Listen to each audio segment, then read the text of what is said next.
देखो आज का जो अपना क्वेश्चन है ना, क्या है कि body cover 1/3 of the it's journey.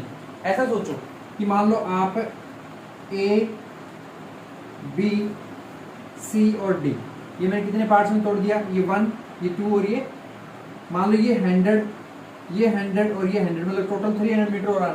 तो ऐसे अपने को किसी डिस्टेंस को मानना है विद स्पीड u, यानी कि ये ए से बी जब आप गए ना u स्पीड से गए, u का मतलब हो सकता है आप 40 की स्पीड से गए, 50 की स्पीड से, कुछ भी।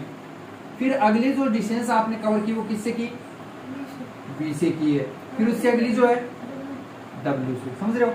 यानी यहाँ पर क्या चीज सेम चल रही है, डिस्टेंस सेम है। क्या चीज सेम है, जबकि टाइम डिफरेंट डिफरेंट है। नहीं समझे, बोलो।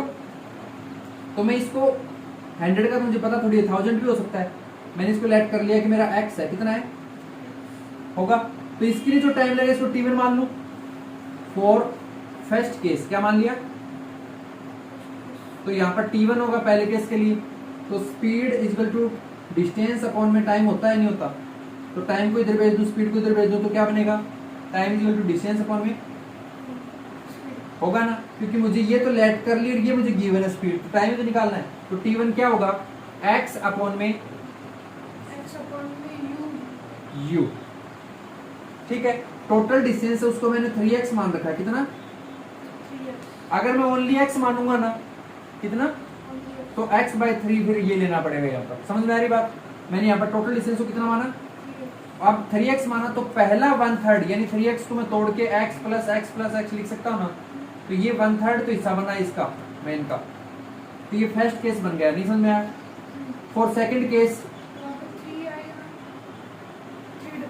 कहाँ पे 3w कौन से आ गया, तो टोटल डिस्टेंस ले रहा हूँ मैं। तो अगर मैं उसको सिंपल x लूँ ना तब 3u आता,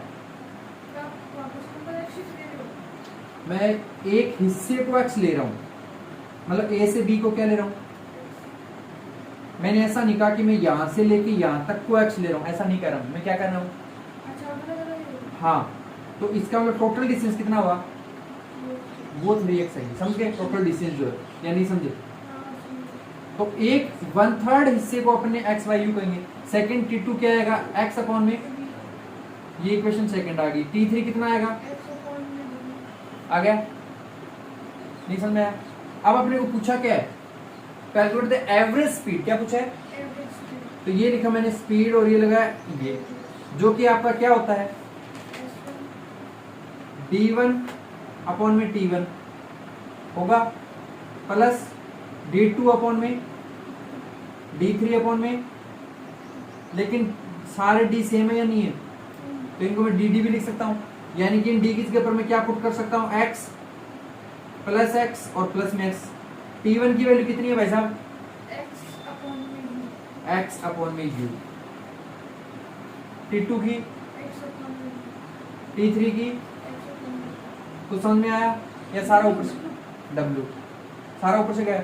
अब याद आया कुछ इस तरीके का, मैंने एक डेरिवेशन भी करवाया था आपको, वही है ये, इस न्यूमेरिकल से हमें कुछ समझ में आ रही है वो बात, समझ में आ गया, ये रफ वर्क था, ठीक है। अब यहाँ क्या कर सकता हूँ, इस पोर्शन से x कॉमन आ सकता है, इस पोर्शन से भी, यानी कि ऊपर वाले से x कॉमन लूं, ले लिया, यहाँ से ये x कॉमन आया, तो यहाँ पर क्या बचा 1 + 1 + 1, यही आएगा।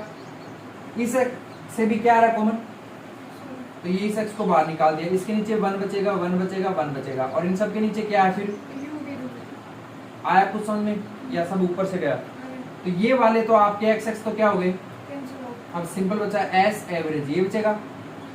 अब इनको छोड़ दो, इसको पलटी खुआएंगे एक तरीके से, तो क्या लिख सकता हूँ, ये u v अपॉन में 1। अब मेरी बात समझो, यहाँ पर सोचने वाली बात क्या है, एक तो मैंने लिखा 2/3 अपॉन में 7, एक मैंने लिखा 2 अपॉन में 3/7, तो इसको ट्रांसलेट करते हो तो क्या लिखा जाता है,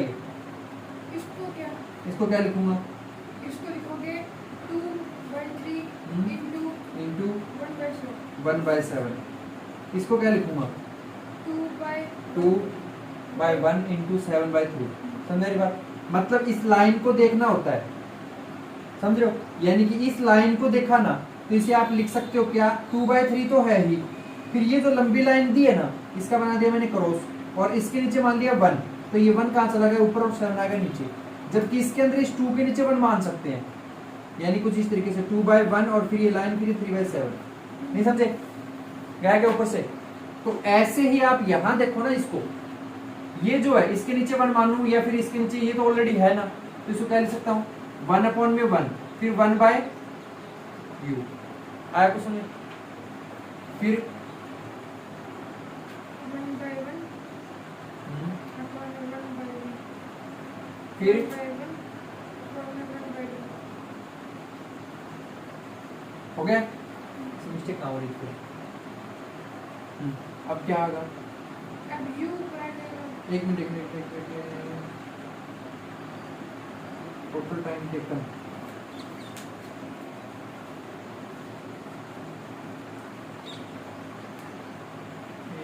यहाँ से मिस्टेक हो रही है, यानी यहाँ कॉमन मत निकालो, ये मिस्टेक हो रही है।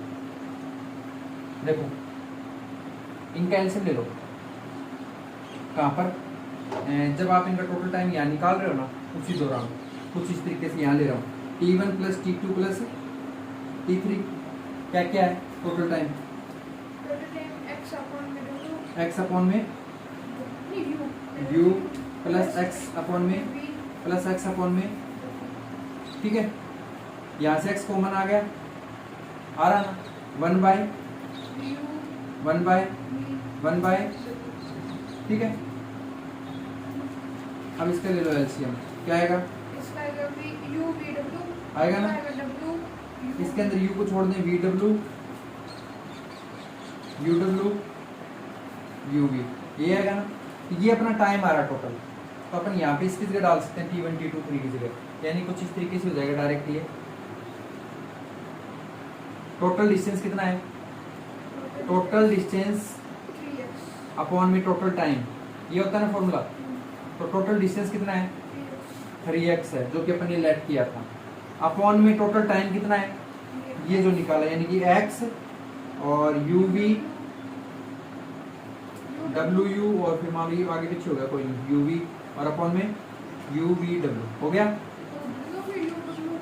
यहाँ पे, ठीक है, यहाँ पे ये V है। अब ये x और ये x कैंसिल हो गए, ये पलट दिखाएगा, ऊपर जाएगा, S एवरेज कितना निकाल पाएगा, 3UVW अपॉन में UV प्लस VW अपॉन में UW, और यही होगा आपका, ठीक है। एक बार इसे लिख लो, फिर मैं नेक्स्ट क्वेश्चन बोर्ड पे लिख लेता हूँ, तब तक इरेज करके, ओके।